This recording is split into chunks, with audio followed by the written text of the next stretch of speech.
2 दिन में safe city Islamabad के अंदर बैंक डकैतियों की 3 वारदातें। आज G94 में एक डाकू बैंक की कैश वैन की रकम लूट कर फरार हो गया। फायरिंग से बैंक के साथ मौजूद होटल का मुलाजिम जाँ बहक हो गया।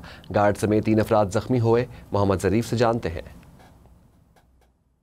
जी बिल्कुल, ये इस्लामाबाद का सेक्टर G94 है, जहाँ पर अब से चंद घंटे पहले डकैती की वारदात हुई है। इस डकैती की वारदात के दौरान मोटरसाइकिल सवार मुसल्ला जो डाकू था वो बैंक के अंदर दाखिल हुआ और बैंक के अंदर इस मुलजिम की जानिब से जो है वो जो कैश थी, सबसे पहले कैश छीनी गई और इस दौरान जो डाकू था यहाँ से फ़रार होने की कोशिश कर रहा था। तो इस दौरान जो है वो एक बैंक की जो कैश वैन थी वो आ गई। तो बैंक की कैश वैन से में जो सिक्योरिटी गार्ड्स थे इनका जब आमना सामना हुआ तो इस दौरान फायरिंग का तबादला हुआ और जो मुलजिम था उसने जो है हेलमेट पहन रखा था और डाकू के हाथ में क्लाशनकोव थी, उसकी जानिब से अंधाधुंध फायरिंग की गई, जिससे बैंक का जो सिक्योरिटी गार्ड है वो ज़ख्मी हुआ। जबकि जो शेरवारी होटल जो करीबी वाक़या है बैंक से बिल्कुल मुतसिल, इस वक्त आप देख सकते हैं कि यहाँ जो मुलाजिम थे वो अपना काम कर रहे थे।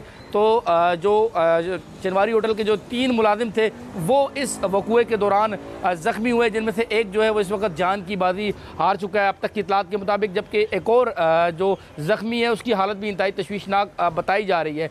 और इस वाक़े के बाद जो मुलजिम है वो बआसानी से फ़रार हो गया। करीबी जो है वो अगर बात की जाए तो करीबी सिक्योरिटी इदारों के दफ्तर भी मौजूद हैं। बैंक डकैती की गुज़िश्ता रोज़ भी 2 वारदातों की जो है वो कोशिश की गई थी। मजमूई तौर पर अगर बात की जाए तो 30 घंटों में बैंक डकैती की ये तीसरी वारदात थी। जो CCTV फुटेज सामने आई है उसके मुताबिक ये जो डाकू था वो अकेला था, लेकिन इसके हाथ के अंदर क्लाशनकोव थी और क्लाशनकोव घुमाता हुआ फायरिंग करता हुआ मुलजिम यहाँ से फ़रार हुआ।